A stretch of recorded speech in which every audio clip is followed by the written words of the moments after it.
In the New Testament, புதிய ஏற்பாட்டிலே there are many warnings against being deceived. வஞ்சிக்கப்படாமல் இருப்பதற்கு अनेक எச்சரிப்புகள் கொடுக்கப்பட்டிருக்கிறது.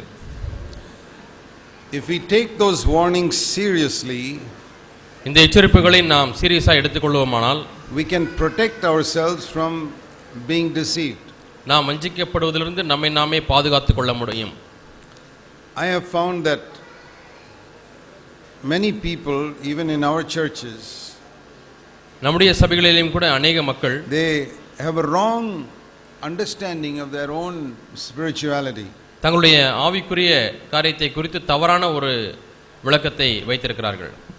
They think that they are spiritual when they are not spiritual. தாங்கள் ஆவிக்குரியவர்களாக இல்லாதிருக்கும் பொழுது ஆவிக்குரியவர்கள் போல எண்ணிக்கொள்கிறார்கள். They think they are born again when they are not born again. மறுபடியும் பிறக்கவில்லை, ஆனால் மறுபடியும் பிறந்து விட்டோம் என்று எண்ணுகிறார்கள். Why is that? ஏன் அப்படி? How can you be sure that you will never be deceived? வஞ்சிக்கப்பட மாட்டேன் என்று எப்படி நாம் நிச்சயமாக உடையவர்களாக இருக்க முடியும்? We may think we are very clever. நாம் புத்திசாலிகள் என்று எண்ணிக்கொண்டிருக்கலாம். But a lot of clever people are deceived. ஆனால் अनेक புத்திசாலிகளும் வஞ்சிக்கப்படுகிறார்கள். And a lot of very simple people are not deceived. அதே சமயத்தில் எளிய மக்கள் அவர்கள் வஞ்சிக்கப்படாமலும் இருக்கிறார்கள். So here is a verse that has helped me very greatly.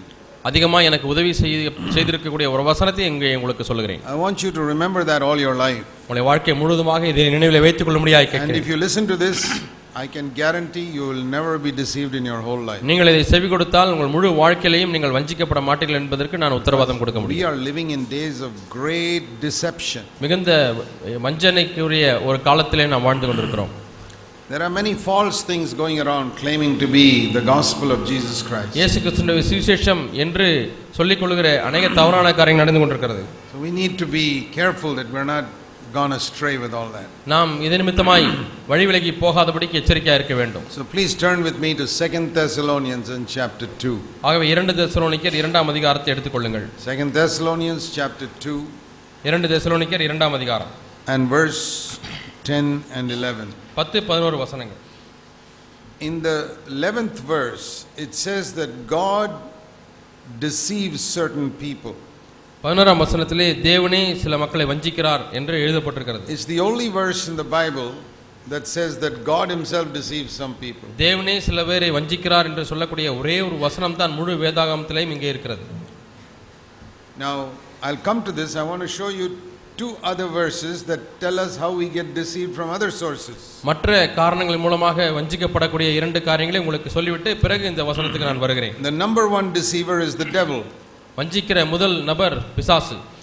It says in Revelation chapter 12 வெளிப்படுத்தின விசேஷம் 12ஆம் அதிகாரத்திலே வாசிக்கிறோம் and verse 9. 9ஆம் வசனம். Satan is called here the deceiver of the whole world. உலகம் அனைத்தையும் மோசம் போக்குகிற பிசாசு என்று சாத்தான் அழைக்கப்படுகிறான். So that is the number one deceiver who is out to deceive the whole world. முழு உலகத்தையும் மோசம் போக்கக்கூடிய வஞ்சிக்கக்கூடிய முதல் நபர் சாத்தான். He is outside of us. அவன் நமக்கு வெளியே இருக்கிறான். And he is always trying to deceive us in some way. ஏதோ ஒரு விதத்திலே நம்மை வஞ்சிக்கும்படியாக அவன் முயற்சி செய்து கொண்டே இருக்கிறான். The Bible begins with the story of his deceiving Eve. அவன் எப்படி ஏவாளை வஞ்சித்தான் என்கிற சம்பவத்திலிருந்து வேதாகமம் ஆரம்பிக்கிறது. And Paul says in 2 Corinthians 11 2 கொரிந்தியர் 11ஆம் அதிகாரத்திலே that like Eve was deceived, ஏவாள் வஞ்சிக்கப்பட்டது போல 11:3 I am afraid that the devil will deceive you also. உங்களையும் பிசாசு வஞ்சித்து விடுமோ என்று நான் பயப்படுகிறேன் என்று 3ஆம் வசனத்திலே சொல்கிறார். So we must remember that. ஆகவே இதை நாம் நினைவிலே வைத்துக் கொள்ள வேண்டும். Like the devil deceived Eve, he may deceive you. ஏவாளை எப்படி பிசாசு வஞ்சித்தானோ அதே போல உங்களையும் வஞ்சிக்க முடியும். Eve never thought she was being deceived. தான் வஞ்சிக்கப்படுவதாக ஏவாள் எண்ணவில்லை. And you may say no I am all right, I will not be deceived. நானும் நன்றாகத்தான் இருக்கிறேன், நான் வஞ்சிக்கப்பட மாட்டேன் என்று நீங்களும் எண்ணிக்கொண்டிருக்கலாம். You can be deceived. ஆனாலும் நீங்கள் வஞ்சிக்கப்பட முடியும். The second thing that deceives us, நம்மை வஞ்சிக்கக்கூடிய இரண்டாவது காரியம், is mentioned in Ephesians chapter 4. எபேசியர் 4ஆம் அதிகாரத்திலே and in verse 22. 22ஆம் வசனம். Our deceitful lusts. நம்முடைய மோசம் போக்கும் இச்சை என்று வாசிக்கிறோம். In English it says the lusts that deceive us. ஆங்கிலத்திலே நம்மை வஞ்சிக்கக்கூடிய இச்சை என்று பார்க்கிறோம். தமிழிலே மோசம் போக்கக்கூடிய இச்சை என்று வாசிக்கிறோம். How do our lusts deceive us? நம்முடைய இச்சைகளை நம்மை எப்படி வஞ்சிக்க முடியும்? The lust will tell us, if you do this you'll get some pleasure. இந்த இச்சை நம்மை பார்த்து இப்படி செய்வாயானால் உனக்கு சிற்றின்பம் கிடைக்கும் என்று சொல்லும். And it is correct. We get some pleasure by doing that thing. அது சரிதான். அதை செய்வது நிமித்தமாய் ஒரு இன்பம் கிடைக்கிறது. Whether it is seeing some dirty picture or getting angry with somebody, we get some pleasure out of it. அசுத்தமான காட்சிகளை பார்ப்பதாக இருந்தாலும் சரி, அல்லது இன்னொருவர் மீது கோபப்படுகிறவர்களாக இருந்தாலும் சரி, அதிலிருந்து ஒரு இன்பம் கிடைக்கிறது. But ஆனால் what the lust does not tell us is that finally it will destroy you. ஆனால் அந்த இச்சை நமக்கு சொல்லாமல் இருக்கக்கூடிய காரியம் என்னவென்றால் கடைசியாக அது நம்மை அழித்து விடும். It's like a poison which is coated with chocolate.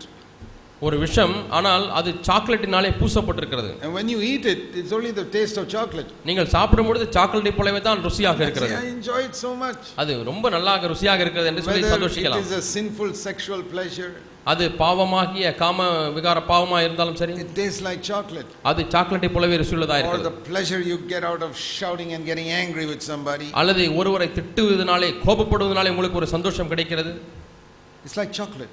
அது சாக்லேட்டை போல இருக்கிறது. But in the end there's poison that destroys you. ஆனால் அது முடிவிலே உங்களை கெடுக்கக்கூடிய விஷம் அதிலே இருக்கிறது. So we must be careful about our lusts. ஆகவே நம்முடைய இச்சைகளை குறித்து நாம் கவனமுள்ளவர்களாக இருக்க வேண்டும். For example, உதாரணமாக, which husband and wife wants to destroy their home? எந்த கணவன் மனைவி தங்களுடைய குடும்பத்தை அழிக்க விரும்புகிறார்கள்? Do any of you want to destroy your home and destroy your children? யாராவது உங்களுடைய குடும்பத்தையும் உங்களுடைய பிள்ளைகளையும் அழிக்க விரும்புகிறீர்களா? Nobody. யாரும் இல்லை. But when you get angry with each other at home, ஆனா குடும்பத்துல நீங்க ஒருவரோட கோபப்படும் பொழுது you are actually destroying your home. உண்மையாலுமே உங்கள் குடும்பத்தை கெடுக்கிறீர்கள். It is like breaking down the bricks and the windows in your home. உங்க வீட்டில் இருக்கக்கூடிய ஜன்னலையும் சுவரையும் உடைப்பது போல. But your lusts deceive you by saying that's not serious. ஆனால் அது அவ்வளவு கொடியது அல்ல என்று சொல்லி உங்களுடைய இச்சையானது உங்களை வஞ்சிக்கிறது. Yeah, you have to tell your husband something. You have to tell your wife something. Otherwise they'll keep on doing that. புருஷன்ட்ட இப்படி சொல்லாட்டி செய்து கொண்டே இருப்பார். அப்படி மனைவிட்ட இப்படி கோபப்பட்டு சொல்லாவிட்டால் அவள் அப்படியே செய்து கொண்டே இருப்பாள் என்று சொல்லி உங்களுடைய இச்சை உங்களுக்கு சொல்லுகிறது. It's actually like destroying your windows or walls in your house. உங்களுடைய வீட்டில் இருக்கக்கூடிய செவுத்தை சுவற்றை இடிப்பது போல, ஜன்னலை இடிப்பது போல. That lust deceives you saying it's not serious. ஆனால் அது அவ்வளவு சீரியஸான காரியம் அல்ல, கொடிய காரியம் அல்ல என்று சொல்லி உங்களுடைய இச்சை உங்களை வஞ்சிக்கிறது. Satan is a deceiver, our lusts are deceivers. ஆகவே சாத்தான் நம்மை வஞ்சிக்கிறவன், நம்முடைய இச்சைகள் நம்மை வஞ்சிக்கிறது. But God is there to protect us. ஆனால் தேவன் நம்மை பாதுகாக்க முடியாது இருக்கிறார். But here is a dangerous, a real danger when 2 Thessalonians 2:11 it says God will also deceive us. ஆனால் இங்கே 2 தெசலோனிக்கர் 2ஆம் அதிகாரம் 11ஆம் வசனத்திலே மிகவும் கொடிய ஒரு காரியம், சீரியஸான காரியம், தேவனே நம்மை வஞ்சிக்கிறார். If God also deceives you, there's no hope for you. தேவனே உங்களை வஞ்சிக்கிறார் என்று சொன்னால் உங்களுக்கு நம்பிக்கையே இல்லை. Because God is the one who protects you from the devil's deception and your lust deception. பிதாவே தேவனே உங்களை பிசாசுடைய வஞ்சனையிலிருந்து, உங்களுடைய இச்சையினுடைய வஞ்சனையிலிருந்து பாதுகாக்கிறார். But if God himself deceives you, you are finished. தேவனே உங்களை வஞ்சிக்கிறார் என்று சொன்னால் உங்கள் கதை முடிந்து விட்டது. So I say I don't care that the devil tries to deceive me. ஆகவே பிசாசனை வஞ்சிக்க முற்பட்டால் அது எனக்கு அவ்வளவு கவலை இல்லை. I'm not afraid of it. அதை குறித்து நான் பயப்படுவதில்லை. I'm not afraid that my lust deceive me. என்னுடைய இச்சைகளை என்னை வஞ்சித்தால் அதை குறித்து பயம் இல்லை. If God is on my side, தேவன் என் பக்கமாக இருப்பாரேயானால், but if God also deceives me, there is no hope for me. தேவனே என்னை வஞ்சிப்பார் என்று சொன்னால் எனக்கு நம்பிக்கையே இல்லை. But it says here God will send upon them a deluding influence. இங்கே கொடிய வஞ்சகத்தை தேவனே அவர்களுக்குள்ளாக அனுப்புவார் என்று இந்த வசனத்திலே வாசிக்கிறோம். This is not the devil, this is God. இது பிசாசு அல்ல, தேவன். And he will make you believe what is false. பொய்யை விசுவாசிக்கும்படியாக செய்து விடுவார் என்றும் இந்த வேத வசனத்திலே வாசிக்கிறோம். You say I thought God only makes us believe what is true. நான் சத்தியத்தை மட்டுமே தேவன் என்னை விசுவாசிக்க செய்வார் என்று எண்ணியிருந்தேன். That's what we think. அப்படிதான் நாம் எண்ணுகிறோம். But here it says God will make you believe what is false. ஆனால் இங்கே பார்க்கிறோம் பொய்யை விசுவாசிக்கும்படியாக என்று வாசிக்கிறோம். What does that mean in practical terms? நடைமுறையிலே அதை எப்படி நாம் சொல்லலாம்? He will make you believe you are born again when you are not born again. நீ ரட்சிக்கப்படாத இருக்கும் பொழுது நீ ரட்சிக்கப்பட்டு விட்டாய் என்று உன்னை என்ன செய்யும்? Who? யார்? God. தேவன். God will make you think you are born again when you are not born again. நீ மறுபடியும் பிறக்காது இருக்கும் பொழுது மறுபடியும் பிறந்து விட்டேன் என்று தேவனே உன்னை நினைக்க செய்து விடுவார். God will make you think you are going to heaven when you are not going to heaven. நீ பரலோகத்துக்கு போவதில்லை, ஆனாலும் பரலோகத்துக்கு தான் போகிறாய் என்று தேவனே உன்னை நினைக்கும்படியாய் செய்து விடுவார். That's the meaning of make you believe what is false. பொய்யை விசுவாசிக்கத்தக்க என்கிற வாசகத்தினுடைய அர்த்தம் இதுதான். God will make you believe that you're filled with the Holy Spirit when you're not at all filled with the Holy நீ Spirit. பரிசுத்த ஆவியானவராலே நிரப்பப்படாமல் இருக்கும்பொழுது நிரப்பப்பட்டு விட்டேன் என்று தேவனே உன்னை நம்ப செய்து விடுவார். God will make you think you're doing His will when you're not doing His will. நீ அவருடைய சித்தத்தை செய்யாது இருக்கும் பொழுது தேவனே நீ அவருடைய சித்தத்தை செய்கிறோம் என்று நம்ப வைத்து விடுவார்.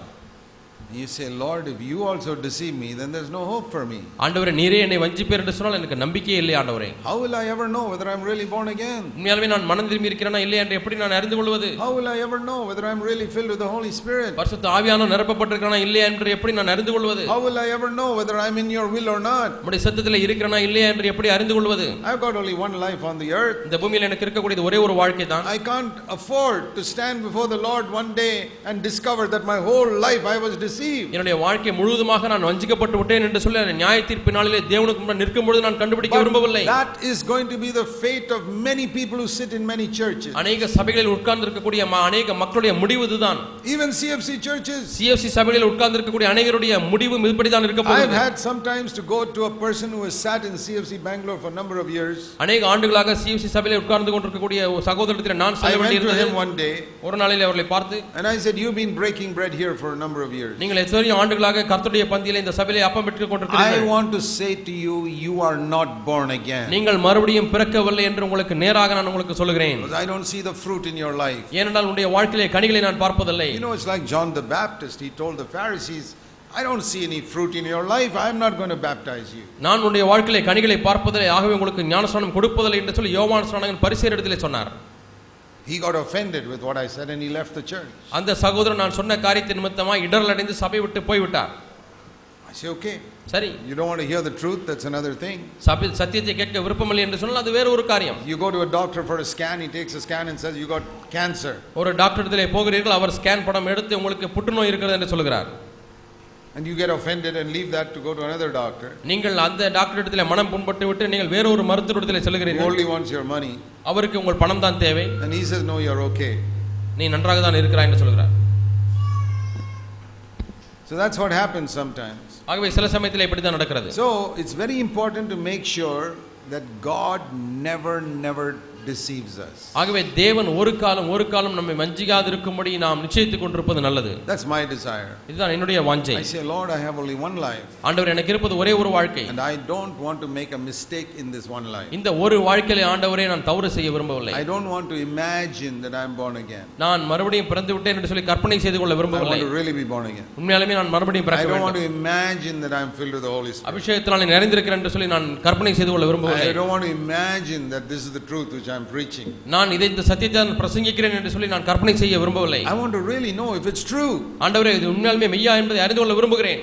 And so I studied this passage. ஆகவே நான் இந்த பகுதியை நான் வாசிக்கிறேன். And I found how I can know the truth. நான் எப்படி சத்தியத்தை அறிந்து கொள்ளலாம் என்பதை நான் அறிந்து How கொள்கிறேன். God will never deceive me. எப்படி ஆண்டவர் என்னை வஞ்சிக்காமல் இருப்பார். It doesn't say here God will deceive everybody. எல்லாரையும் தேவன் வஞ்சிப்பார் என்று இங்கே சொல்லப்படவில்லை. Only certain type of people God will deceive. ஒரு சில விதமான மக்களை மட்டுமே தேவன் வஞ்சிப்பார் என்று So if you பார்க்கிறோம். are not that type of person, you'll never be deceived. ஆகவே நீங்கள் இந்த விதமான மக்களா இருப்பீர்கள் என்று சொன்னால் நீங்கள் ஒரு காலம் வஞ்சிக்கப்பட மாட்டீர்கள். Number 1. முதலாவது, those who did not love the truth, verse 10. 10ஆம் வசனத்திலே சத்தியத்தை நேசிக்காதவர்கள், சத்தியத்தின் மேல் அன்பில்லாதவர்கள். If I don't love the truth, I will be deceived. சத்தியத்தின் மேல் எனக்கு அன்பில்லை என்று சொன்னால் நான் வஞ்சிக்கப்படுவேன். What do I mean by loving the truth? சத்தியத்தை நேசிப்பது என்றால் அதனுடைய பொருள் என்ன? First of all, the truth about myself. முதலாவதாக என்னை குறித்ததான சத்தியம். That in some situation when I've done something, சில சூழ்நிலையிலே நான் சிலதை செய்து விட்டால், and I think I have done the right thing, நான் சரியான காரியத்தை செய்து விட்டேன் என்று எண்ணுகிறேன். and the Holy Spirit tells me பரிசுத்த ஆவியானவர் எனக்கு சொல்கிறார், that was not right. அது சரியல்ல. That was a very selfish action you did just to please yourself. சுயநலமான ஒரு செயல்பாட்டை உன்னை பிரியப்படுத்தும்படியாக செய்திருக்கிறாய். You love the truth means you say, Lord, you're right. It was நீங்கள் wrong on my part. சத்தியத்தின் மேல் அன்புள்ளவர்களாக இருந்தால், ஆண்டவரே நீர் சொல்லுகிறது சரிதான், நான் செய்தது சரியல்ல. Supposing one day the Holy Spirit tells you, the way you spoke to your wife just now is not right. ஒரு நாளிலே பரிசுத்த ஆவியானவர் உங்களை பார்த்து, இப்பொழுது நீ மனைவியிடத்தில் பேசின விதம் சரியல்ல என்று சொல்கிறார். Or the way you spoke to your husband just now, that is not the way a wife should speak. புருஷனிடத்தில் நீ பேசினாயே இந்த விதம் சரியல்ல என்று ஆண்டவர் உன்னை பார்த்து சொல்கிறார். Do you love the truth? சத்தியத்தை நேசிக்கிறாயா? If you love the truth, you'll immediately say, yes Lord, I'm sorry. சத்தியத்தில் அன்பு கூறுகிறவர்களாக இருந்தால் உடனே ஆண்டவரே என்னை மன்னிச்சிருங்க ஆண்டவரே என்று Then the சொல்வீர்கள். Lord will say, go and apologize to your husband and wife now. இப்பொழுதே உன் கணவனிடத்திலே போய் மனைவியிடத்திலே போய் மன்னிப்பு கேள் என்று சொல்வார். And you say, yes Lord, I love the truth, I'll do it. ஆண்டவரே சத்தியத்தை நான் நேசிக்கிறேன், இப்பொழுதே மன்னிப்பு கேட்கிறேன் என்று சொல்வீர்கள். If you are a person like that, இது போன்ற ஒரு நபராய் நீங்கள் இருப்பீர்கள் என்றால் I tell you, you will never be deceived. ஒரு காலம் நீங்கள் வஞ்சிக்கப்பட மாட்டீர்கள் என்று நான் There's a உங்களுக்கு second சொல்கிறேன். condition also. அதற்கு இரண்டாவது நிபந்தனை உண்டு. One, you must love the truth. முதலாவது நிபந்தனை நீங்கள் சத்தியத்தின் மேல் அன்புள்ளவர்களாக இருக்க வேண்டும். And there's one more aspect to loving the truth. சத்தியத்தை நேசிப்பதற்கு இன்னொரு பகுதி உண்டு. That means if you see something in scripture வேதத்தில் நீங்கள் ஒன்றை பார்க்கும் பொழுது which you did not believe all your life, இதுவரை உங்கள் வாழ்க்கையில நம்பவே இல்லை, but now you see it in scripture, இப்பொழுது வேதத்தில் அதை பார்க்கிறீர்கள், you must be willing to change your opinion to believe what scripture says. வேதம் என்ன சொல்லுகிறதோ அதை நம்பும்படியாக உங்களுடைய கருத்தை மாற்றிக்கொள்ள வேண்டியிருக்கிறது. Many times I've had to change my opinion. அநேக சமயங்களில் என்னுடைய அபிப்பிராயத்தை நான் மாற்றிக்கொள்ள Because in வேண்டியிருக்கிறது. my younger days I just believed what other preachers told me. வாலிப நாட்களிலே மற்ற பிரசங்கர்கள் என்ன சொன்னார்களோ அதையே நான் நம்பினேன். I never believed that victory over sin was possible. பாவத்தின் மேல் வெற்றியுள்ள வாழ்க்கை சாத்தியம் என்பதை நான் நம்பவில்லை. But when I saw that in the word of God, ஆனால் தேவனுடைய வார்த்தையில் அதை பார்த்த பொழுது I believed it. நான் அதை நம்பினேன். And I accepted it. நான் அதை ஏற்றுக்கொண்டேன். And therefore I love the truth. ஆகவே நான் சத்தியத்தின் மேல் அன்பாய் இருக்கிறேன். Now the second thing is, இரண்டாவது one காரியம், is loving the truth. ஒன்று சத்தியத்தின் மேல் அன்பாய் இருப்பது. Second, verse 10, I must be love the truth so to be saved. நான் ரட்சிக்கப்படத்தக்கதாக சத்தியத்தின் மேல் அன்புள்ளவனாய் இருக்க வேண்டும். I want to be saved from my sin. என்னுடைய பாவத்திலிருந்து நான் ரட்சிக்கப்பட வேண்டும். So if you have a great desire to be saved from all sin in your life, ஆகவே உங்களுடைய வாழ்க்கையில் இருக்கக்கூடிய எல்லா பாவத்திலிருந்தும் நான் விடுதலை பெற வேண்டும், ரட்சிக்கப்பட வேண்டும் என்ற ஒரு பெரிய வாஞ்சை உங்களுக்கு இருக்குமேயானால், then you will not be deceived. அப்பொழுது நீங்கள் வஞ்சிக்கப்பட மாட்டீர்கள். So you need to ask yourself, ஆகவே உங்களை பார்த்து நீங்கள் கேட்க வேண்டும், when God shows you something wrong in your life, தேவன் do you love the truth? தேவனுடைய வாழ்க்கையில் இருக்கக்கூடிய தவறை சுட்டி காண்பிக்கும் பொழுது நீங்கள் அந்த அன்பை சத்தியத்தை நேசிக்கிறீர்களா? And say, Lord, you're true. ஆண்டவரே நீர் மெய்யானவர், I'm wrong. நான் தவறு, That is my mistake. அது என்னுடைய தவறு ஆண்டவரே. Secondly, இரண்டாவதாக, do you want to be saved from all sin? எல்லா பாவத்திலிருந்தும் நீங்கள் ரட்சிக்கப்பட வேண்டுமா? Not the really bad sins that other people can see. மற்ற மக்கள் பார்க்கக்கூடிய கெட்ட பாவங்கள் அல்ல. To be saved from anger, to want to be saved from anger is not a great thing, because anger makes you lose your testimony. கோபத்திலிருந்து நான் ரட்சிக்கப்பட வேண்டுமே என்ற விருப்பம் அது ஒன்று பெரிய காரியம் அல்ல. ஏனென்று சொன்னால் கோபப்பட்டால் உங்கள் சாட்சியை இழந்து விடுவீர்கள். So if you say I want to be saved from anger, it may be because you don't want to lose your testimony. ஆகவே நான் கோபத்திலிருந்து ரட்சிக்கப்பட வேண்டும், விடுதலை பெற வேண்டும் என்று சொன்னால் அது உங்களுடைய சாட்சியை பாதுகாத்துக் கொள்வதற்காக ஒருவேளை இருக்கலாம். But if you want to be saved from hidden sins which nobody can see in your life, ஆனால் உன்னுடைய வாழ்க்கையில யாருமே பார்க்க முடியாத மறைவான பாவங்களிலிருந்து விடுதலை பெற வேண்டும் என்ற வாஞ்சை, bad thoughts, அசுத்தமான சிந்தை, which even your wife cannot see, மனைவி கூட பார்க்க முடியாது, or wrong attitudes towards other people, அல்லது மற்ற மக்கள் மீது இருக்கக்கூடிய தவறான மனப்பான்மை, do you want to be saved from that? இவைகளிலிருந்து நீங்கள் ரட்சிக்கப்பட வேண்டுமா? That is the test of whether you want to be saved. உங்கள் ரட்சிக்கப்பட வேண்டுமே என்பதற்கு இதுதான் பரிசோதனை. Just think, for example, உதாரணமாக எண்ணி பாருங்கள், maybe you feel that some other brother in CFC has done you some wrong. சிஎஃப்சிலே வேறொரு சகோதரர் உங்களுக்கு தவறை இழைத்து விட்டார் என்று எண்ணிக்கொள்ளுங்கள். Maybe in this church or any church. இந்த சபையில உள்ள சகோதரனோ அல்லது வேறு சபையில இருக்கக்கூடிய சகோதரனோ, He is a believer. அவர் ஒரு விசுவாசி. And you feel that he has not treated you bad. He has not treated you properly. அவர் உங்களை சரியாக நடத்தவில்லை என்று நீங்கள் எண்ணுகிறீர்கள். He has not treated you respectfully. மரியாதை குறித்து மதிப்பு கொடுத்து நடத்தவில்லை. Maybe he has given people a wrong impression about you. உங்களை குறித்து மற்றவர்களுக்கு தவறாய் சொல்லிவிட்டார். And you are feeling very bad about it. இப்பொழுது அதை குறித்து உங்களுக்கு மனதிலே ஒரு சலனம் வந்து விட்டது. Maybe what he did was wrong. அவர் செய்தது தவறாகவே இருக்கலாம். But now you're the one who's suffering. இப்பொழுது பாடுபடுகிறது, கஷ்டப்படுகிறது நீங்கள்தான். You're the one who's got a bad attitude. இப்பொழுது உங்களுக்கு ஒரு தவறான மனப்பான்மை வந்து விட்டது. You never did anything wrong. நீங்கள் தவறு ஒன்றும் செய்யவில்லை. But you reacted to the wrong that person did. ஆனால் அந்த நபர் செய்த தவறிற்கு பிரதிக்கிரியாக நீங்கள் இப்பொழுது தவறு செய்கிறீர்கள். In a bad way. இது போன்று கூட. And you also became a sinner. நீங்களும் பாவியாய் மாறிவிட்டீர்கள். See how terrible it is. எவ்வளவு பரிதாபம் கொடிது பாருங்கள். You never did anything wrong, but you have become a sinner. ஒரு தவறும் நீங்கள் செய்யவில்லை, ஆனாலும் நீங்கள் ஒரு பாவியாய் மாறிவிட்டீர்கள். You became a sinner because of somebody else's sin. வேறொருடைய பாவத்தினாலே நீங்கள் பாவியாய் மாறிவிட்டீர்கள். We can say the devil killed 2 birds with 1 stone. ஒரே கல்லில் 2 மாங்காய் அல்லது 2 பறவை அடிப்பது போல சாத்தான். You try to kill 2 birds with 1 stone, it is almost impossible. நீங்கள் முயற்சி செய்து பாருங்கள், ஒரு கல்லில் 2 குருவி அடிக்க முடியுமா? கூடாத காரியம். Maximum you can kill 1 bird. அதிகபட்சம் அதுவே கஷ்டம், ஒரு பறவை கொள்வதே. Throw a stone and kill 2 birds. ஆனால் ஒரு கல்லை வேகமாக எறிந்து 2 குருவிகள் கீழே விழுந்தால், That is a real expert. அவன் உண்மையாலுமே கை தேர்ந்தவன். Well, the devil is doing that all the time. ஆனால் பிசாசு கை தேர்ந்தவன் எப்பொழுதும் அப்படி செய்து கொண்டே இருக்கிறான். He makes somebody evil towards you. உங்கள் மீது இன்னொருவர் பொல்லாதவராய் இருக்கும்படியாக செய்து விடுகிறான். Say some lies about you. உங்களை குறித்து பொய் சொல்ல வைக்கிறான். But you also fall with that because you react in a bad way to that. இப்பொழுது இந்த பொல்லாத சம்பவத்திற்காக நீங்கள் உங்களுடைய பிரதிக்கிரியையும் பாவமாய் மாறிவிட்டபடினால நீங்களும் பாவியாகி விட்டீர்கள். You become bitter against that person. அந்த நபர் மீது உங்களுக்கு கசப்பு வந்து விட்டது. Have you seen how the devil knocked you also down without throwing a stone at you? உங்கள் மீது கல்லை எறியவில்லை, ஆனால் வேறு ஒருவர் மீது கல்லை எறிந்து உங்களையும் தள்ளி விட்டான், வீழ்த்தி விட்டான் சாத்தான். What a fool you are. நீ எவ்வளவு புத்தியீனன். Why do you allow the evil of another person to make you evil? இன்னொரு நபருடைய தீமை ஏன் உங்களை தீமையானவனாய் மாற்ற அனுமதிக்கிறீர்கள்? If he served the devil, why should you serve the devil? அவர் பிசாசுக்கு ஊழியம் செய்தால் நீங்களே பிசாசுக்கு ஊழியம் செய்ய வேண்டும். If somebody gets angry with you, யாராவது உங்கள் மீது கோபப்பட்டால், and you get angry back with him, அவர் மீது நீங்கள் மீண்டுமாய் கோபப்படுகிறீர்கள், whether it's a husband and wife or a brother and brother, கணவன் மனைவிக்குள்ளாகவோ அல்லது சகோதரர்களுக்குள்ளாகவோ, you know what is? It's a picture is like this. படம் இப்படி தான் இருக்கிறது. Supposing your wife comes and gets angry with you. மனைவி உங்களிடத்தில் வந்து கோபப்படுகிறாள். She is serving the devil. அவள் பிசாசுக்கு ஊழியம் செய்கிறாள். Angry with you. உங்கள் மீது கோபப்படுகிறாள். And your reaction is, உங்களுடைய பிரதிக்கிரியை எப்படி இருக்கிறது? You're going to serve the devil? நீ பிசாசுக்கு ஊழியம் செய்ய போகிறாயா? I'm also going to serve the devil. நானும் பிசாசுக்கு ஊழியம் செய்ய போகிறேன். What a fool you are. எவ்வளவு புத்தியீனன் நீ. They crucified Jesus. இயேசுவை சிலுவையில் அறைந்தார்கள். They were serving the devil. பிசாசுக்கு ஊழியம் செய்தார்கள். Jesus said, இயேசு சொன்னார், You're serving the devil? நீங்கள் பிசாசுக்கு ஊழியம் செய்கிறீர்கள்? I'm going to serve God. நான் தேவனுக்கு ஊழியம் செய்ய போகிறேன். Father, பிதாவே, forgive them. They don't know what they're doing. அவர்கள் என்ன செய்கிறார்கள் என்று அறியாது இருக்கிறார்கள். மன்னியும் ஆண்டவரே. That is wanting to be saved. இதுதான் ரட்சிக்கப்படத்தக்கதாக விரும்புவது. I love the truth. சத்தியத்தை நேசிக்கிறேன். And I want to be saved. நான் ரட்சிக்கப்படும்படியாக விரும்புகிறேன். I will never be deceived. ஒரு காலம் நான் வஞ்சிக்கப்பட மாட்டேன். God will protect me from all deception of the devil and my lusts and everything. எல்லா விதமான பிசாசுடைய வஞ்சகத்துக்கும் என்னுடைய இச்சையினுடைய வஞ்சகத்துக்கும் தேவன் என்னை விலக்கி பாதுகாப்பார். So this is an area we must be very, very careful. ஆகவே இந்த பகுதியிலே நாம் மிகுந்த ஜாக்கிரதையுள்ள இருக்க வேண்டும். Because there's a lot of deception going on in the world today. இந்த உலகத்திலே இன்றைக்கு अनेक வஞ்சனைகள் நடைபெற்றுக் கொண்டிருக்கிறது. And we must be very, very careful that we don't get taken away by all that deception. இந்த வஞ்சகத்துக்குள்ளாக நாம் வழி விலகி சென்று விடாதபடிக்கு நாம் மிகுந்த ஜாக்கிரதையுள்ள இருக்க வேண்டும். One of the areas of deception வஞ்சனையின் ஒரு பகுதி என்னவென்றால், is to think that we have become holy. நாம் பரிசுத்தவான்களாய் மாறிவிட்டோம் என்று எண்ணுவது. And there is one way to test our holiness. நம்முடைய பரிசுத்தத்தை சோதித்து பார்ப்பதற்கு ஒரு வழி உண்டு.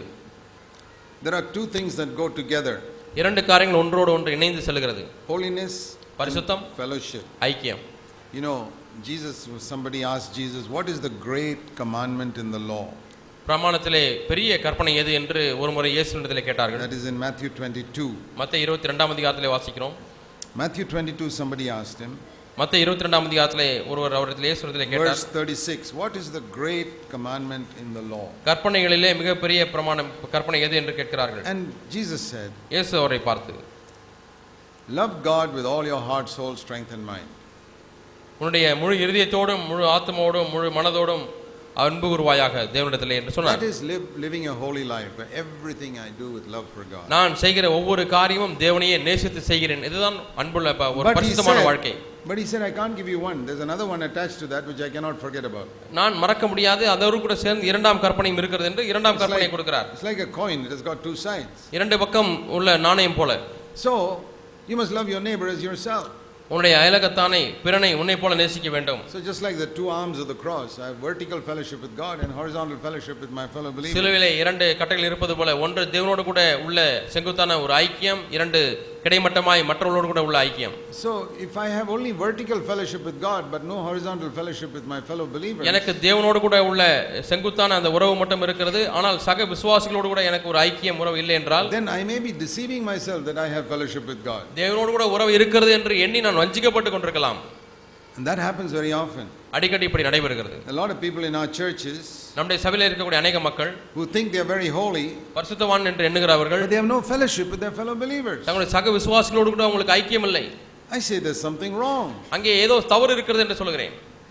How can you be holy if you don't have fellowship with one another? ஒருவரோடு ஐக்கியப்படாமல் இருக்கும் பொழுது எப்படி நீங்கள் பரிசுத்தமுள்ளவர்களாக இருக்க முடியும்? See 1 John chapter 1. 1 யோவான் 1ஆம் அதிகாரம்.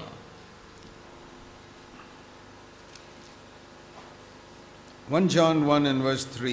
1 யோவான் 1ஆம் அதிகாரம் 3ஆம் வசனம். He says, we are proclaiming this to you so that you may fellowship with us, and our fellowship is with the Father, Jesus and His Son, Jesus Christ. பிதாவோடும் குமாரனோடும் மட்டுமல்ல எங்களோடும் கூட நீங்கள் ஐக்கியம் உடையவர்களாக இருக்கும்படியாக இதை நாங்கள் உங்களுக்கு அறிவிக்கிறோம் என்று சொல்கிறார். So he says, our fellowship is with Jesus and the Father. எங்களுடைய ஐக்கியம் பிதாவோடும் ஆண்டவராகிய இயேசு கிறிஸ்துவோடும் இருக்கிறது. We want you to have fellowship with us. நீங்கள் எங்களோடு கூட ஐக்கியப்படும்படியாக விரும்புகிறோம். So you can't separate this vertical fellowship from the horizontal fellowship. ஆகவே செங்குத்தான ஐக்கியத்தை கிடைமட்டமாய் உள்ள ஐக்கியத்திலிருந்து பிரிக்க முடியாது. You can't say I have fellowship with God. எனக்கு தேவனோடு கூட ஐக்கியம் இருக்கிறது என்று நீங்கள் சொல்ல முடியாது. I don't have fellowship with other people in this church. சபையில் உள்ள மற்றவரோடு கூட ஐக்கியம் இல்லாதபடி தேவனோடு இருக்கிறது என்று மட்டும் சொல்ல முடியாது. Then God himself has deceived you to think that you have fellowship with him. அப்படியானால் நீங்கள் எல்லாரோடு கூட அவரோடு கூட ஐக்கியப்படுகிறீர்கள் என்று சொல்லக்கூடிய அளவுக்கு தேவனே உங்களை வஞ்சித்து விட்டார். It's like, when you say you love everybody. எல்லாரையும் நேசிக்கிறேன் என்று நீங்கள் சொல்லும்போது when you say you love God. தேவனை நான் நேசிக்கிறேன் என்று நீங்கள் சொல்லும்போது 1 John 4 verse 20. 1 யோவான் 4ஆம் அதிகாரம் 20ஆம் வசனம். If someone says I love God, நான் தேவனை நேசிக்கிறேன் என்று சொல்லியும் but he cannot love his brother, தன்னுடைய சகோதரனிடத்தில் அன்பு கூற முடியவில்லை என்றால் he does not really love God at all. அவன் தேவனிடத்தில் அன்பு கூறவே இல்லை. Because it says here, if you cannot love your brother, you do not really love God at all. நீ சகோதரனிடத்தில் அன்பு கூறவில்லை என்று சொன்னால் நீ தேவனிடத்தில் அன்பு கூறவே இல்லை. That is so clear in 1 John 4:20. 1 யோவான் 4:20ஆம் வசனத்திலே அது மிகவும் தெளிவாக இருக்கிறது. So that is a helpful test by which we discover whether we love God or not. ஆகவே நாம் தேவனிடத்தில் அன்பாய் இருக்கிறோமா இல்லையா என்பதை கண்டுபிடிப்பதற்கு இது மிகவும் தெளிவான ஒரு நிரூபணமாக இருக்கிறது. What a wonderful thing. God has given us a test. தேவன் நம்மை சோதித்துக் கொள்ளும்படியாக ஒரு சிறு சற்பரிசோதனை கொடுத்திருக்கிறார். எவ்வளவு அற்புதமாக இருக்கிறது. Love for God is an invisible thing. தேவன் மேல் இருக்கக்கூடிய அன்பு என்பது யாரும் காணாத ஒன்று காரியம். Love for my fellow believers is very visible. என் சக விசுவாசிகளோடு இருக்கக்கூடிய அன்பு என்பது அது எல்லாரும் அறியக்கூடிய ஒன்றாக இருக்கிறது. So he says, if you can't love your brother whom you can see, நீங்கள் காணக்கூடிய சகோதரனிடத்தில் அன்பு கூறவில்லை என்றால் how can you love God whom you cannot see? நீங்கள் காணாத தேவனிடத்தில் எப்படி அன்பு கூறுவீர்கள்? You are deceiving yourself. நீங்கள் உங்களை நீங்களே வஞ்சித்துக் கொள்கிறீர்கள். So that is one way by which we can test whether my holiness is real. ஆகவே என்னுடைய பரிசுத்தமானது உண்மையானதுதானா இல்லையா என்பதை இந்த வழியிலே நாம் சோதனை செய்து கொள்ளலாம். Asking myself, how much fellowship do I have with my fellow believers? என்னுடைய சக விசுவாசிகளோடு கூட எனக்கு இருக்கக்கூடிய ஐக்கியம் எவ்வளவா இருக்கிறது என்று கேட்டு. It's the same way with humility. அதே விதமாக தான் தாழ்மை. How do we know that Jesus was very humble before God? இயேசு தேவனுக்கு முன்பாக பிதாவுக்கு முன்பாக எப்படி தாழ்மையாக இருந்தார் என்பதை நாம் அறிந்து கொள்ள முடியும். Because he was willing to wash the feet of the disciples. ஏனென்றால் அவர் சீஷனுடைய பாதங்களை கழுவுவதற்கு ஆயத்தமுள்ளவராய் இருந்தார். So many of us can think I am a very humble person. நம்மிலே अनेகர் நான் மிகுந்த தாழ்மையுள்ளவன் என்று எண்ணிக்கொண்டிருக்கலாம். I am very humble before God. தேவனுக்கு முன்பாக நான் தாழ்மையானவன் என்று எண்ணிக்கொண்டிருக்கலாம். Well, if you are humble before God, you will consider the other person as more important than yourself. தேவனுக்கு முன்பாக நீங்கள் தாழ்மையுள்ளவர்களாக இருந்தால் மற்றவர்களை நீங்கள் முக்கியமானவர்களாக மேன்மையானவர்களாக எண்ணுவீர்கள். See Philippians chapter 2. பிலிப்பியர் 2ஆம் அதிகாரத்தை பாருங்கள். Philippians 2, it says about having the same attitude, verse 5, that Jesus had, who humbled himself in verse 8. இங்கே பிலிப்பியர் 2ஆம் அதிகாரத்தில் வாசிக்கிறோம், கிறிஸ்து இயேசுவில் இருந்த சிந்தையை உங்களில் இருக்க கடவுது என்று 5ஆம் வசனத்தில் வாசிக்கிறோம். அது என்ன சிந்தை என்று சொன்னால் 8ஆம் வசனத்திலே அவர் தாழ்மையுள்ளவராய் இருந்தது போல. I have to have the same attitude that Jesus had. இயேசுக்கு இருந்த அதே சிந்தை எனக்கும் இருக்க வேண்டும். Which is to humble myself. என்னை நானே தாழ்த்துவது. How do I know whether I have humbled myself? நான் தாழ்மையா இருக்கிறேனா இல்லையா என்று எப்படி நான் அறிந்து கொள்வது? Here is one test. இங்கே ஒரு தற்பரிசோதனை. Now I want you to listen to this very carefully. மிகவும் நீங்கள் கவனமாய் கவனிக்கும்படியா நான் கேட்கிறேன். And I want you to honestly ask yourself if this is true. இது உண்மையா என்று நேர்மையாக உங்களை பார்த்து நீங்கள் கேட்டுக்கொள்ளுங்கள். In your life. உங்களுடைய வாழ்க்கையிலே. Do you believe this is the word of God? இது தேவனுடைய வார்த்தை என்று நம்புகிறீர்களா? See what it says in God's word. தேவனுடைய வார்த்தையில் என்ன சொல்லப்பட்டிருக்கிறது என்று பாருங்கள். Verse 3, the last part. 3ஆம் வசனத்தின் கடைசி பகுதி. Every one of you must regard the other person as more important than yourself. ஒவ்வொருவரும் தங்களிலும் மற்றவர்களை மேன்மையானவர்களாக எண்ண கடவீர்கள். Now don't read it wrongly. தவறாய் வாசித்து விட வேண்டாம். He's not asking you to imagine that other people are more spiritual than yourself. உங்களை காட்டிலும் மற்றவர்கள் எல்லாரும் ஆவிக்குரியவர்கள் என்று என்ன சொல்லவில்லை. Jesus did not consider other people as more spiritual than himself. இயேசு தன்னை காட்டிலும் மற்றவர்களை அதிக ஆவிக்குரியவர்கள் என்று சொல்லி எண்ணவில்லை. He didn't think, oh, Judas Iscariot is more spiritual than me. ஓ யூதாஸ் காரியத் என்னை காட்டிலும் அதிக ஆவிக்குரியவன் என்று அவர் எண்ணவில்லை. Peter is more spiritual than me. அல்லது பேதுரு என்னை காட்டிலும் அதிக ஆவிக்குரியவர் என்று எண்ணவில்லை. That would have been a lie. அப்படியானால் அது பொய். Paul did not think the Corinthians are all more spiritual than me. என்னை காட்டிலும் கொரிந்திய சபையார் எல்லாரும் ஆவிக்குரியவர் என்று Pavul எண்ணவில்லை. He said, "You are carnal, we are spiritual." நீங்கள் மாம்சீகமாய் இருக்கிறீர்கள், நாங்கள் ஆவிக்குரியவர்களாக இருக்கிறோம் என்று சொன்னார். I don't consider other people all, oh, you are all more spiritual than me. நீங்கள் எல்லாரும் என்னை விட அதிகமான ஆவிக்குரியவர்கள் என்று நான் எண்ணுவதில்லை. The Bible doesn't tell us to do that. அப்படி செய்ய முடியாது, வேதம் நமக்கு சொல்லவில்லை. Some people try to act like that. சிலர் அப்படி நடிக்க விரும்புகிறார்கள். Oh, you are more spiritual than me. நீங்கள் என்னை காட்டிலும் அதிக ஆவிக்குரியவர்கள். That's a lie. They don't believe it. அது பொய், அதை அவர்களே நம்புவதில்லை. That is just acting with a fake humility. அது போலியான ஒரு போலியான தாழ்மையிலே நடிப்பதாகும். And the Bible doesn't tell us to do that. அதை செய்ய முடியாது, வேதம் நமக்கு சொல்லவில்லை. Because then he'll be asking us to tell a lie. அப்படியானால் வேதமே நம்மை பொய் சொல்ல முடியாது சொல்லமே. So don't try to imagine that other people are more spiritual than you. ஆகவே உங்களை காட்டிலும் மற்ற மக்கள் எல்லாரும் ஆவிக்குரியவர்கள் என்று சொல்லி நீங்கள் கற்பனை செய்ய வேண்டாம். If you are more spiritual than them, thank God for it. அவர்களை காட்டிலும் நீங்கள் அதிக ஆவிக்குரியவர்களாக இருந்தால் தேவனுக்கு நன்றி செலுத்துங்கள். Don't be proud of it. அதை குறித்து பெருமைப்பட வேண்டாம். But don't pretend that you are not as spiritual as others. ஆனால் மற்றவர்களைப் போல நான் ஆவிக்குரியவன் இல்லை என்பது போல நடிக்க வேண்டாம். But what does it say? ஆனால் என்ன சொல்லுகிறது? Consider them as more important. மற்றவர்களை முக்கியமானவர்களாக, அதிக முக்கியமானவர்களாக எண்ணுங்கள். Can you consider the Prime Minister of India as more important than yourself? உங்களை காட்டிலும் இந்திய பிரதம மந்திரியை அதிக முக்கியமானவராக எண்ண முடியுமா? Sure. கண்டிப்பாக. I have no problem. எனக்கு பிரச்சனை இல்லை. I don't consider the Prime Minister of India to be more spiritual than me. ஆனால் என்னை காட்டிலும் ஆவிக்குரிய இந்திய நாட்டின் பிரதம மந்திரி அதிக ஆவிக்குரியவர் என்று நான் எண்ணுவதில்லை. The Bible doesn't ask me to do that. வேதம் அப்படி செய்ய முடியாது சொல்லவில்லை. Did Jesus consider Judas Iscariot as more important than himself? ஆனால் இயேசு கிறிஸ்து தன்னை காட்டிலும் யூதாஸ் காரியத்தை முக்கியமான நபர் என்று எண்ணினாரா? Yes. ஆம். What is the proof? அவருடைய அத்தாட்சி என்ன? He washed his feet. அவருடைய கால்களை கழுவினார். Do you know that he washed the feet even of Judas Iscariot? யூதாஸ் காரியத்தினுடைய பாதங்களை கூட இயேசு கழுவினார் என்று உங்களுக்கு தெரியுமா? And do you know what he told his disciples? தம்முடைய சிஷ்யர்களுக்கு என்ன சொன்னார் என்று தெரியுமா? In Luke 22. லூக்கா 22ஆம் அதிகாரம். Luke chapter 22. லூக்கா 22ஆம் அதிகாரம். When he was sitting with them at the table, அங்கே மேஜையிலே அவர்களோடு கூட உட்கார்ந்து கொண்டிருக்கும் பொழுது he said to them, அவர்களை பார்த்து சொன்னார், who is greater? யார் பெரியவன்? Verse 27. 27ஆம் வசனம். The one who is sitting at the table or the one who is serving? எவன் பெரியவன்? பந்தி இருக்கிறவனா அல்லது பணிவிடை செய்கிறவனா? You tell me. நீங்கள் சொல்லுங்கள். You go to restaurant. நீங்கள் ஒரு ஹோட்டலுக்கு போகிறீர்கள். Who is more important? The one sitting at the table or the one serving? மேஜையில் உட்கார்ந்து இருக்கக்கூடியவர்கள் முக்கியமானவர்களா அல்லது எல்லாருக்கும் பணிவிடை செய்கிறவர்கள் server முக்கியமானவரா? You know who is greater. யார் பெரியவர் என்று உங்களுக்கு தெரியும். The waiter is only serving. அங்கே காத்திருக்கக்கூடியவன் சர்வ் பண்ணுகிறான், பணிவிடை செய்கிறான். You are greater because he is serving you. உங்களுக்கு அவன் ஆகாரம் பரிமாறுகிறான், ஆகவே நீங்கள் தான் பெரியவர்கள். And then now he says, இப்பொழுது சொல்லுகிறார், isn't it the one who sits at the table who is greater?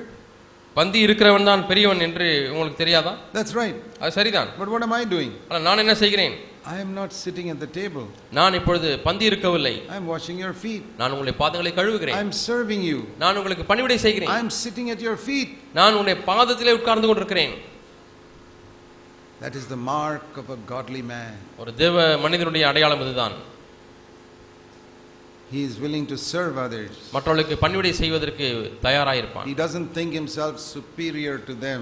மற்றவர்களை காட்டிலும் தான் மேன்மையானவன் என்று எண்ணுவதில்லை.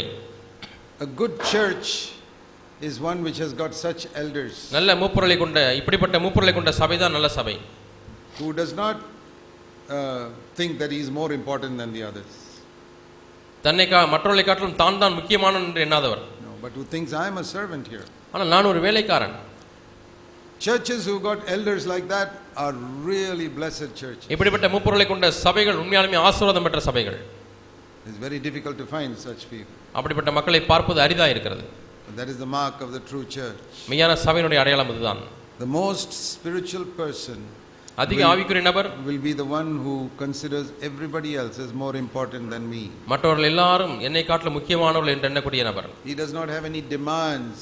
எந்த ஒரு எதிர்பார்ப்பும் மற்றவர்களிடமிருந்து இல்லை. Other people must provide this for me or provide that for me. மற்றவர்கள் எனக்கு இதை செய்ய வேண்டும் அதை செய்ய வேண்டும் என்றதான எதிர்பார்ப்பு இல்லாதவர். See, whenever you have a demand that other people must treat you like this and do this for you and that for you. மற்ற மக்கள் எனக்கு இப்படி தான் செய்ய வேண்டும், என்னை இப்படி தான் நடத்த வேண்டும் என்றதான ஒரு கடும் எதிர்பார்ப்பு உங்களுக்கு இருக்குமானால் you are a big man. நீங்கள் ஒரு பெரிய ஆள். And if you are a big man, then you are not spiritual. நீங்கள் ஒரு பெரிய ஆளாக இருந்தால் நீங்கள் ஆவிக்குரியவர் அல்ல. A spiritual person has got no demands. ஒரு ஆவிக்குரிய நபருக்கு எந்த ஒரு எதிர்பார்ப்பும் இருக்காது. When you go to a church நீங்கள் ஒரு சபைக்கு போகிறீர்கள், and you say, oh, these people are not showing any love to me, என்ன இந்த சபையில என்னை யாருமே நேசிப்பதே இல்லை, why should they show love to you? உங்களுக்கு ஏன் அவர்கள் அன்பு காண்பிக்க வேண்டும்? Are you such an important person? நீ அப்படிப்பட்ட முக்கியமான நபரா? The Bible says you go to that church and show love to other people. நீ சபைக்கு சென்று மற்றவர்களிடத்தில் அன்பு காண்பி என்று தான் வேதம் சொல்கிறது. Bible doesn't say you go to a church and make everybody love you. ஒரு சபைக்கு சென்று அங்கே இருக்கிற எல்லாரும் உன்னை நேசிக்கும்படியாக செய்ய வேண்டும் என்று சொல்லவில்லை. That is why you find so many believers who have got complaints and who are grumbling and complaining. அநேக விசுவாசிகளுக்கு ஆகவே தான் குறை இருக்கிறது, முறுமுறுக்கிறார்கள். When they get sick, வியாதிப்படுகிறார்கள். they say, oh, nobody came to see me, I was sick. யாருமே என்னை பார்க்க வரல, நான் வியாதியா இருந்தப்ப. I had a cough and a cold for 3 days and nobody came to. 3 நாள் கொஞ்சம் சளி இருமல் இருந்துச்சு, யாருமே என்னை பார்க்க வரல சபையில இருந்து. You had a cough and a cold for 3 days? ஐயோ 3 நாள் உங்களுக்கு இருமல் சளியா brother? Whole church should come to visit you to find out what's wrong with you. முழு சபையும் உங்களை வந்து பார்த்திருக்க வேண்டுமே. You don't understand Christianity. உங்களுக்கு கிறிஸ்தவம் என்றாலே விளங்கவில்லை. How should you react when you're sick? வியாதிப்பட்டால் நீங்கள் எப்படி செயல்பட வேண்டும்? By all means ask others to pray for you, ask the elders. தாராளமாக மூப்பர்களை ஜெபிக்கும்படியாக கேட்டுக்கொள்ளலாம், மற்றவர்களை ஜெபிக்கும்படியாக கேட்கலாம். That the Bible says. அது வேதம் சொல்கிறது. It says in James chapter 5. யாக்கோபு 5ஆம் அதிகாரம். What to do when we are sick. வியாதிப்பட்டால் என்ன செய்ய வேண்டும்? James 5. யாக்கோபு 5ஆம் அதிகாரம். Verse 14. 14ஆம் வசனம். Is any among you sick? உங்களில் ஒருவன் வியாதிப்பட்டால் please tell the elders about it. அதை குறித்து மூப்பரிடத்திலே சொல்லுங்கள். And tell them to pray for you. உங்களுக்காக ஜெபிக்கும்படியாக கேளுங்கள். And they may ask the church also to pray for you. அவங்க சபையும் உங்களுக்காக ஜெபிக்கும்படியாக கேட்கலாம். That is right. அது சரிதான். But what should be your reaction? ஆனால் நீங்கள் எப்படி செயல்பட வேண்டும்? What should be your attitude? உங்களுடைய மனப்பான்மை எப்படி இருக்க வேண்டும்? You want the whole church to know that you are sick? நீங்கள் வியாதிப்பட்டு விட்டீர்கள் என்று சொல்லி முழு சபையும் அறிந்து கொள்ள வேண்டுமா? Let me give you an example. நான் ஒரு உதாரணத்தை உங்களுக்கு சொல்கிறேன். This is a beautiful example of a very godly man. மிகுந்த தேவபக்தியுள்ள ஒரு மனிதனுடைய அருமையான ஒரு உதாரணம். Philippians chapter 2. பிலிப்பியர் 2ஆம் அதிகாரம்.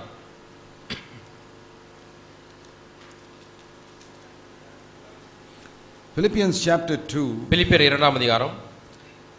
He starts with saying have the same attitude that was in Christ Jesus. கிறிஸ்து இயேசுக்குள் இருந்த அதே சிந்தையை உங்களிலும் இருக்க கடவுது என்று ஆரம்பிக்கக்கூடிய பவுல் 5ஆம் வசனத்தில் அப்படி ஆரம்பிக்கிறார். That means you consider others as more important. மற்றவர்களை உங்களை காட்டிலும் முக்கியமானவர்களாக எண்ணுங்கள்.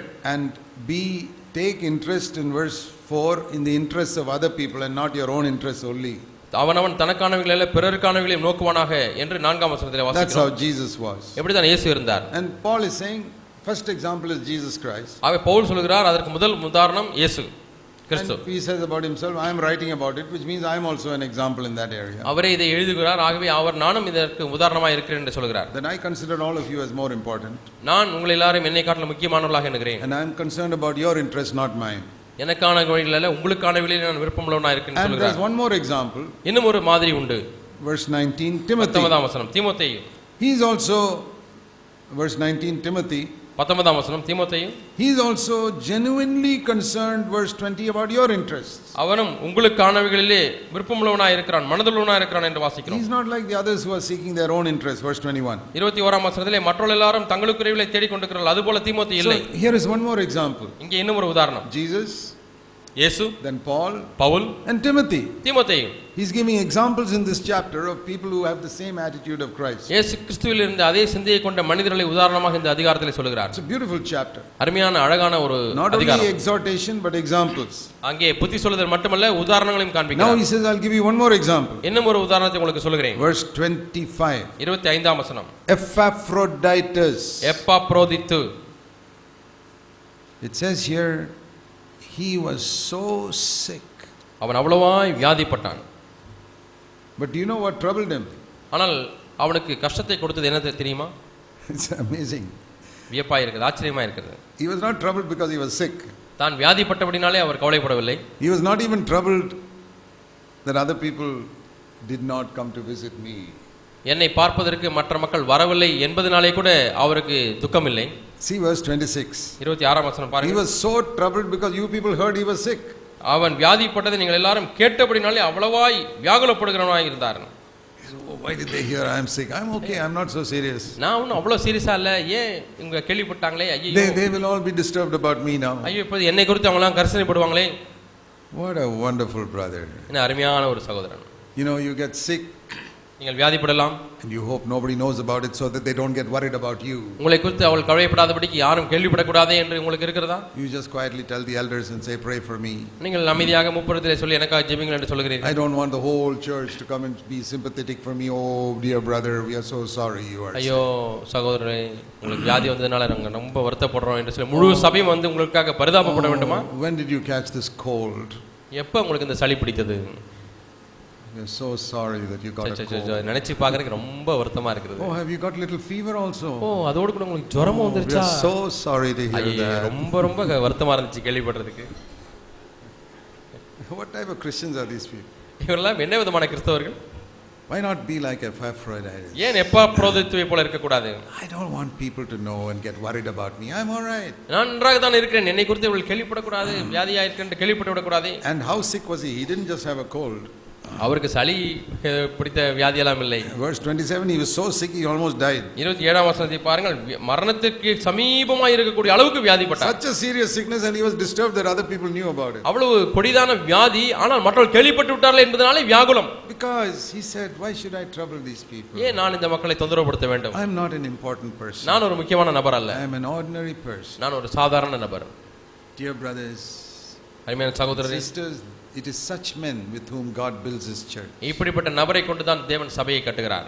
Who are not seeking their own. தங்களுக்கானவளை தேடாதவர்கள். Who are not seeking that everybody should sympathize with them. எல்லாரும் என்னோடு கூட பரிதாபப்பட வேண்டும் என்று எதிர்பார்க்காதவர்கள். But ஆனால் he was a person who was much burdened for them. அவர்களுக்காக பாரம் கொண்ட ஒரு மனிதர்.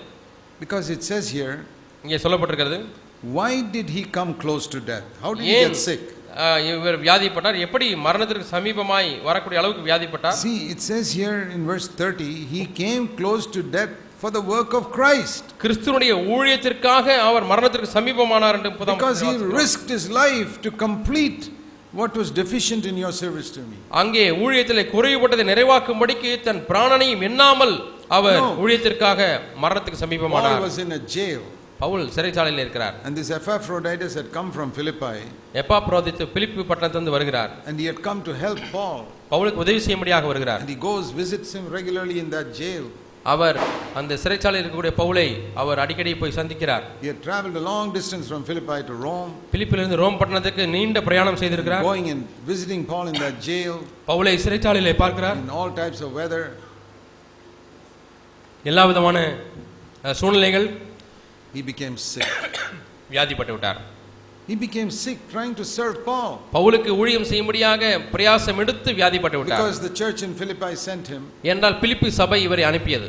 He said, I've got to serve this man of God. நான் இந்த தேவ மனிதருக்கு ஊழியம் செய்ய வேண்டும். And when he became sick, he didn't want anybody to know about it. ஆனாலும் இந்த ஊழியத்தின் நிமித்தமாய் வியாதிப்பட்ட பொழுது யாரும் அறிய Even கூடாது though he was என்கிறார். almost dying. கிட்டத்தட்ட மரிக்கும் தருவாய். Only Paul knew about it. பவுலுக்கு மட்டும் தான் அது தெரியும். Paul would pray for him. Pavul அவருக்காக ஜெபித்திருப்பார். And he recovered. அவர் வியாதியிலிருந்து சுகமடைந்து I'm விட்டார். just giving you an example of how these early Christians were. ஆதிகால கிறிஸ்தவர்கள் எப்படி இருந்தால் என்று உங்களுக்கு உதாரணத்தை They காண்பிக்கிறேன். loved people so much that they did not want to trouble them. யாரையும் தொந்தரவு செய்யக்கூடாது என்று எண்ணக்கூடிய அளவுக்கு ஜனங்களை They had நேசித்தார்கள். a real spirit of a servant.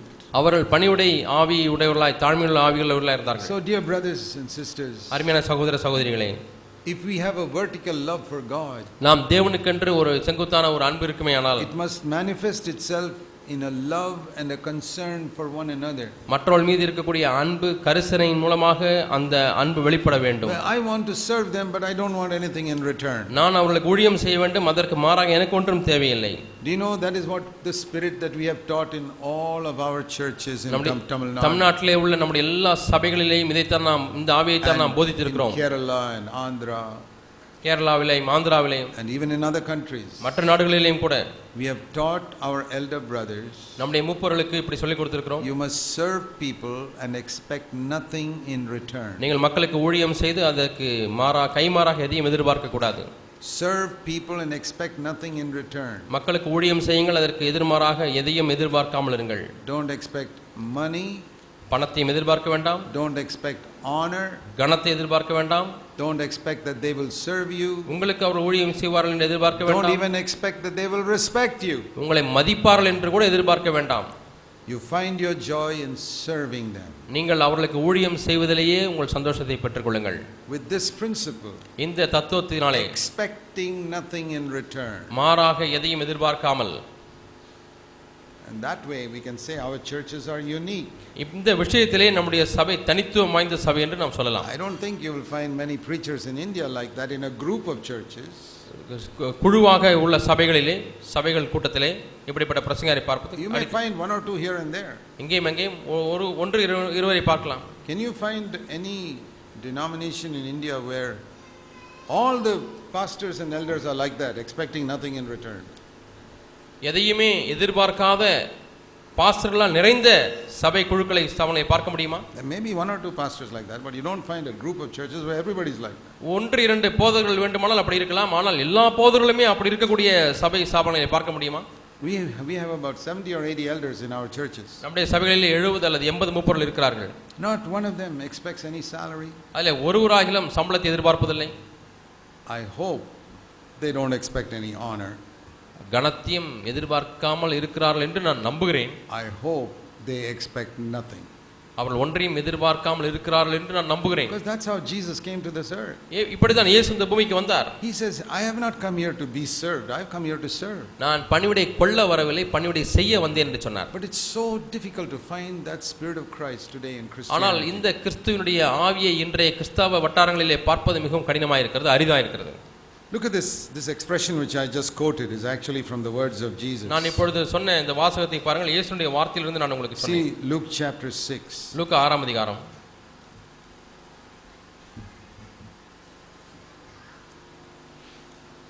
In Luke chapter 6 he was talking about how we should treat other people. லூக்கா 6ஆம் அதிகாரத்திலே மற்ற மக்களை நாம் எப்படி நடத்த வேண்டும் என்று பார்க்கிறோம். And he says in Luke chapter 6 how we should lend, நாம் எப்படி மற்றவர்களுக்கு serve others, கடன் கொடுக்க வேண்டும், எப்படி மற்றவர்களுக்கு பணிவிடை செய்ய வேண்டும் என்பதை குறித்து அவர் சொல்கிறார். And there's a little expression found in the middle of verse 35. 35ஆம் வசனத்தின் மத்தியிலே ஒரு நல்ல ஒரு வாசகம் காணப்படுகிறது. It's a beautiful expression. அருமையான ஒரு வாசகம். Expecting nothing in return. கைமாறு கருதாமல். Isn't that a beautiful expression? அருமையான ஒரு வாசகம் அல்லவா? Serve others, மற்றவர்களுக்கு ஊழியம் செய்யுங்கள், expecting nothing in return. கைமாறு கருதாமல் ஊழியம் செய்யுங்கள். I don't want anything back. எனக்கு திருப்பி நீங்க எதுவுமே செய்யணும்னு தேவையில்லை. I don't want any money. பணம் வேண்டாம். I don't want any honor. உங்களுக்கு இந்த கனம் வேண்டாம். I don't want any respect. நீங்க என்னை மதிக்கணும்னு தேவையில்லை. I don't even want you to give me any comfort. Any comfort. உங்களிடத்திலிருந்து எந்த ஒரு ஆறுதலும் எனக்கு தேவையில்லை. Expecting nothing. Nothing means zero. ஒன்றும் எதிர்பார்க்கவில்லை என்று சொன்னால் பூஜ்ஜியம். What a wonderful way to serve Jesus Christ. இயேசு கிறிஸ்துவுக்கு ஊழியம் செய்வதற்கு எவ்வளவு அற்புதமான ஒரு வழி. Dear brothers and sisters, அருமையான சகோதர சகோதரிகளே, I pray that all of us in our churches will be like that. நம்முடைய சபைகளில் உள்ள எல்லாரும் இப்படி இருக்கும்படியாக நான் ஜெபிக்கிறேன். Expecting nothing in return. கைமாறு ஒன்றும் கருதாமல். This is how I have tried to serve the Lord in our churches for 36 years. இப்படித்தான் நம்முடைய சபைகளிலே 36 ஆண்டுகளாக நான் ஊழியம் செய்ய பிரயாசப்பட்டிருக்கிறேன். Not only here, when I go to other countries too. இங்கே மட்டுமல்ல, வேறு நாடுகளுக்கு செல்லும் பொழுதும் கூட. If somebody gives me a shirt on my birthday, என்னுடைய பிறந்த நாளுக்கு யாராவது ஒரு ஷர்ட் கொடுத்தால் I don't expect it. நான் அதை எதிர்பார்க்கவில்லை. He is happy to give it, I accept it from him. அவர் அதை கொடுப்பதற்கு சந்தோஷமாக இருந்தால் நான் அதை ஏற்றுக்கொள்கிறேன். But I am not expecting anything. ஆனால் ஒன்றையும் நான் எதிர்பார்ப்பதில்லை. And that is why my life has been so happy. ஆகவே தான் என்னுடைய வாழ்க்கை மிகவும் சந்தோஷமுள்ளதாக இருக்கிறது. Expecting nothing. ஒன்றையும் எதிர்பார்க்காமல். If you want to live a happy life, சந்தோஷமான வாழ்க்கை வாழ வேண்டுமா? have this attitude. இந்த மனப்பான்மை சிந்தை உங்களுக்கு இருக்கட்டும். Don't say I have served the church so long. இவ்வளவு வருஷம் நான் ஊழியம் செய்தேனே. No, I'm not talking about elders. Even other brothers can think like that. முப்பொருளை பற்றி நான் சொல்லவில்லை, மற்ற சகோதரர்களை குறித்து நான் சொல்கிறேன். I am sick, nobody has come to visit me. வியாதிப்பட்டன் யாருமே என்னை வந்து பார்க்கவில்லை. I am in need and nobody is there to help me.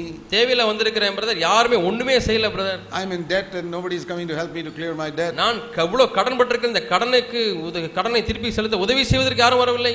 You will never be happy in any church if you have that attitude. இப்படிப்பட்ட சிந்தை உங்களுக்கு இருக்குமானால் எந்த சபைக்கு போனாலும் நீங்கள் சந்தோஷமாகவே இருக்க மாட்டீர்கள். Think how Jesus came to this earth. இயேசு எப்படி இந்த பூமிக்கு வந்தார் என்று எண்ணி பாருங்கள். Expecting nothing from anybody. யாரிடத்திலிருந்தும் எதையும் எதிர்பார்க்காதபடி அவர் வந்தார். There's a great example of that which has challenged me in my life. என்னுடைய வாழ்க்கையிலே சவாலிட்ட ஒரு பெரிய உதாரணம் இங்கே இருக்கிறது. This is the test of holiness. இதுதான் பரிசுத்தத்தினுடைய தற்பரிசோதனை. Imagine that you are holy if you are expecting things from people. மக்களிடத்திலிருந்து நீங்கள் ஏதோ ஒன்றை எதிர்பார்த்து கொண்டு நான் பரிசுத்தமாக இருக்கிறேன் என்று சொல்ல வேண்டாம். Sometimes older people are like that. சில சமயத்துல வயதானவர்களுக்கு அப்படி இருக்கும். Oh brother Zach, sir Zach அவர்களே, My children, I brought them up so many years. நான் இவ்வளோ வருஷமா கஷ்டப்பட்டு என் And பிள்ளைகளை now I'm வளர்த்தேன். an old person, they're not caring for me. இப்போ நான் வயதாகி விட்டது, ஆனால் என் பிள்ளைங்க என்னை கவனிக்கிறது இல்லை. Why did you bring up your children? உங்களுடைய பிள்ளைகளை ஏன் வளர்த்தீர்கள்? To care for you? உங்களை கவனிப்பதற்காகவா? I have 4 sons. எனக்கு 4 மகன்கள் உண்டு. I can say before God, நான் தேவனுக்கு முன்பாக சொல்ல முடியும், I did not bring them up to care for me and my wife in our old age. நாங்கள் வயதான பிறகு என்னையும் என்னுடைய துணைவியாரையும் கவனிக்கும்படியாக என்னுடைய பிள்ளைகளை வளர்க்கவில்லை. No. இல்லை. I brought them up so that they live for God in their generation. அவருடைய சந்ததியிலே தேவனுடைய அவருடைய தலைமுறையிலே தேவனுக்கென்று வாழும்படியாக அவளை வளர்த்திருக்கிறேன். You say then, Brother Zach, who will take care of you and who will take care of us old people? ஐயோ, உங்களை யார் அப்பொழுது பார்த்துக்கொள்வது, வயதான எங்களை யார் பராமரிப்பது? All of you are worried about that. I'll give you a verse. இதை குறித்து கவலைப்பட்டிருக்க உங்கள் எல்லாருக்கும் ஒரு வசனத்தை கொடுக்கிறேன். Isaiah 46. ஏசாயா 46 verse 3 and 4. 3-4 வசனங்கள். The middle of verse 3. மூன்றாம் வசனத்தின் மத்தியிலே The Lord says, கர்த்தர் சொல்கிறார், listen to me. என்னை கவனித்து கேளுங்கள். Middle of verse 3. மூன்றாம் வசனத்தினுடைய நடுவிலே, From your birth I carried you. ஜனங்களே எனக்கு செவி கொடுங்கள், உங்களுடைய தாயின் பிறப்பிலிருந்து நான் உங்களை சுமந்தேன். From your womb I carried you. தாயின் கர்ப்பத்தில் உற்பத்தியானது முதல் உங்களை தாங்கினேன். And to your old age I am the same. நான் உங்கள் முதிர் வயதிலும் அப்படியே செய்வேன். And when your hairs are gray, I will carry you. நரை வயது மட்டும் நான் உன்னை தாங்குவேன். I will carry you. நான் உன்னை தாங்குவேன். I will bear you. நான் உன்னை ஏந்துவேன், சுமப்பேன். I will deliver you. நான் உன்னை தப்புவிப்பேன். What a wonderful thing. என்ன அருமையான காரியம். We must trust in God. நாம் தேவனிலே நம்பிக்கை வைக்க வேண்டும். We don't expect anything. நாம் எதையுமே எதிர்பார்ப்பதில்லை. That is why I am always happy. ஆகவே தான் நான் எப்பொழுதும் சந்தோஷமுள்ளவனாக இருக்கிறேன். You live expecting other people to do this, that's why you are unhappy. நீங்கள் மற்ற மக்கள் எனக்கு இதை செய்வார்கள் என்று எதிர்பார்த்து கொண்டே வாழ்ந்திருக்கிறபடினாலே தான் சந்தோஷமில்லாதவர்களாக இருக்கிறீர்கள். We must learn to live expecting nothing. எதையுமே எதிர்பாராமல் வாழ கற்றுக்கொள்ள வேண்டும். I'll give you one last example. ஒரு கடைசி உதாரணத்தை உங்களுக்கு கொடுக்கிறேன். From Jesus is my great example. இயேசு என்னுடைய பெரிய மாதிரியா இருக்கிறார். When I read the gospels, I don't read a story. நான் சுவிசேஷங்களை வாசிக்கும் பொழுது ஒரு கதையை வாசிப்பதில்லை. I try to see Jesus in the gospels and say, Lord, how can I be like you? இயேசுவை சுவிசேஷங்களை பார்க்க முயற்சித்து, ஆண்டவரே உம்மை போல எப்படி நான் மாற முடியும் என்று கேட்கிறேன். In John chapter 7, யோவான் 7ஆம் அதிகாரம், we read how Jesus preached a great sermon. அங்கே பெரிய பிரசங்கத்தை எப்படி இயேசு செய்தார் என்று வாசிக்கிறோம். And it was such a wonderful sermon. அது மிகவும் அற்புதமான ஒரு பிரசங்கம். That people were so amazed and said in verse 41, this is the Christ. இவர்தான் கிறிஸ்து என்று மக்கள் ஆச்சரியப்பட்டு சொல்கிறார். 41ஆம் வசனம். And verse 40 last part, this is certainly the prophet. இவர் மெய்யாகவே தீர்க்கதரிசியானவர் என்று 40ஆம் வசனம் கடைசி பகுதியிலே வாசிக்கிறோம். This is the prophet, this is the Messiah. இவர்தான் தீர்க்கதரிசி, இவர்தான் மேசியா. After hearing this wonderful message, இந்த அற்புதமான செய்தியை கேட்ட பிறகு சொல்கிறார்கள். and now see what happens. இப்பொழுது என்ன நடக்கிறது என்று பாருங்கள்.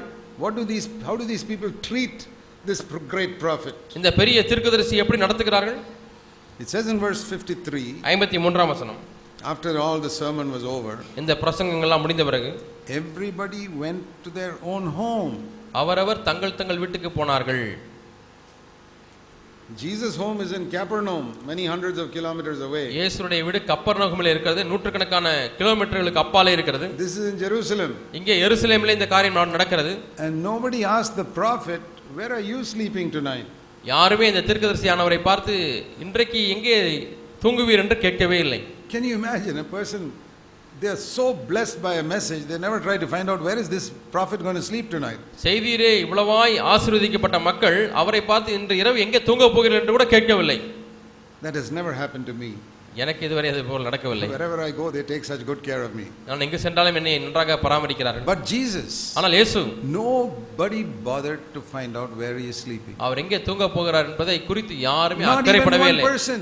ஒரு ஆள் கூட அக்கறைப்படவில்லை. Great message, great prophet. எல்லாரும் பெரிய தீர்க்கதரிசி, பெரிய ஆண்டவர் தீர்க்கதரிசி என்று சொன்னார்கள். Never said, do you have a place to sleep tonight?